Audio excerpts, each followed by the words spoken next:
Saya sudah sungkem sama ayah, sudah sungkem sama ibu, berjuang. Karena satu-satunya yang ingin didengar orang tua saya itu ada cerita-cerita baik tentang anaknya. Betapa ya kamu bisa bayangkan, Mar.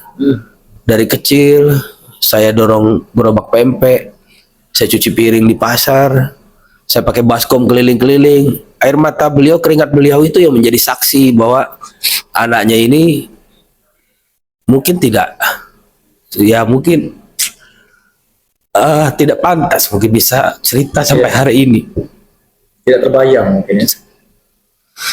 Agak saya ingat betul nasihat orang tua. Dan politik ini juga dipertaruhkan integritas kita. Banyak godaan, banyak sekali. Nah, moga-moga yang sudah saya lakukan selama ini bisa membanggakan orang tua saya juga, keluarga besar. Termasuk ini perjuangan. Bukan cuma perjuangan keluarga saya, perjuangan anak-anak pedagang di Selubah, perjuangan anak-anak kuli di Selubah. Karena saya lahir sama dengan anak-anak orang biasa, yang mayoritas masih banyak di daerah. Generasi-generasi kalangan menengah ke bawah yang membutuhkan pemerintah ini lebih arif, lebih bijak mengurusi rakyatnya. Insya Allah saya hadir, saya akan berjuang menjadi bagian yang memperjuangkan itu. Ya, semoga Allah nanti meridhoi. Gitu, Mas. Sorry, dia agak kebawa perasaannya. Ya.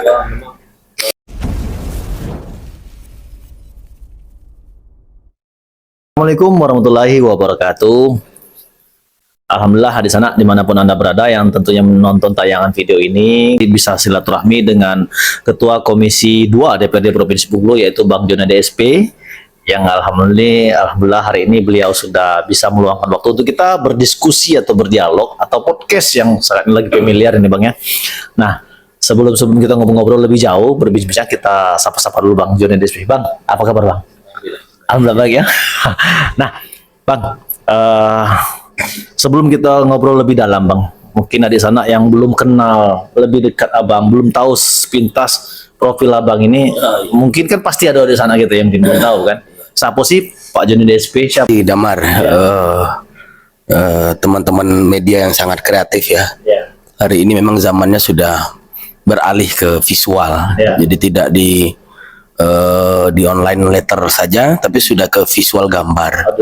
Bagus, saya kasih apresiasi teman-teman media yang sekarang sudah mulai menggiatkan podcastnya, dan ini menjadi bagian edukasi penting peran media di tengah publik, memberikan akurasi berita langsung,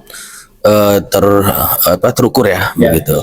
Dan saya Joni DSP, alhamdulillah hari ini 16 Agustus saya datang ke DPRD Provinsi paripurna terakhir untuk mendengar pidato kenegaraan di DPRD Provinsi Bengkulu, karena sudah 3 periode saya di DPRD mulai kabupaten dan provinsi, dan saya bilang terakhir karena saya akan ikut pilkada di bulan November, sehingga tahun depan saya pastikan saya tidak lagi ikut paripurna ulang tahun 17 Agustus di provinsi.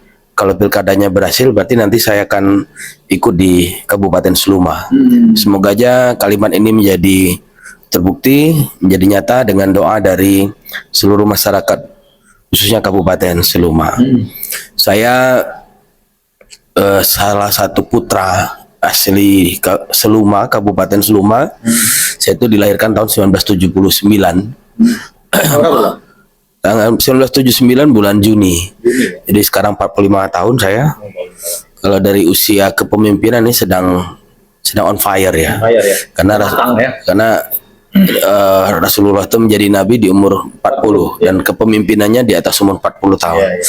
Dan saya meyakini bahwa sebagai putra Kabupaten Seluma, saya lahir di Tais dari seorang keluarga biasa. Bapak saya itu perantau, jadi dari Purbalingga merantau ke Sumatera ini, tidak punya lahan transmigrasi, tidak dapat rumah, jadi beliau itu perantau bawa badan, bukan warga trans. Bapak saya begitu, dan ketemu dengan ibu saya orang Tais juga, perantau juga ibu saya, karena bapak dan ibu itu menikahnya di Lampung. walaupun ibu saya orang Thais, tapi bapak saya Tasrif dan ibu saya Hartini itu menikahnya di Lampung. Dari seorang keluarga yang sama. Bapak saya tuh SD aja nggak tamat ya. Karena saya nggak pernah lihat mbah lanang saya. Dari pihak keluarga nenek atau pihak bapak saya, umur 9 tahun bapak saya tuh udah ditinggal kakek saya. Jadi ikut nenek. Dan merantau kemanapun. Begitulah sampai ketemu ibu saya di Lampung. Ibu saya juga sama, tidak sempat mengenyam pendidikan di SMA. Cerita beliau sempat di SMP, tapi kemudian beliau ikut saudara di Lampung, kerja di sana, ya bantu-bantu rumah keluarga di sana. Lahir dari keluarga yang biasa tahun 79 di Thais, dan dari kecil saya dididik menjadi salah satu anak yang harus kuat dengan keadaan keluarga ketika ingin sekolah, ketika ingin kuliah.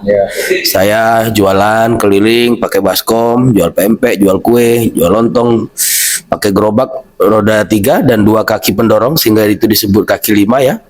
Setiap pulang sekolah SMP saya jualan pempek di Thais bersama bapak saya. Jagain gerobak dagangan itu bersama para pedagang lainnya. Itu SD, SMP. Kalau SD saya keliling jual bakso, saya pegang apa? Pegang mangkok, ting ting ting ting ting. Itu ikut paman saya keliling ke desa-desa. Masih tahun 88, 89 gitu ya. Sampai saya menempuh pendidikan SD 91.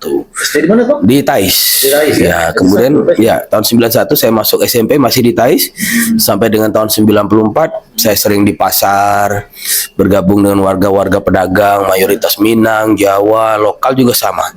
Dan saya menjadi salah satu anak yang terlatih dengan kehidupan biasa dan membantu orang tua demi keinginan masa depan yang baik.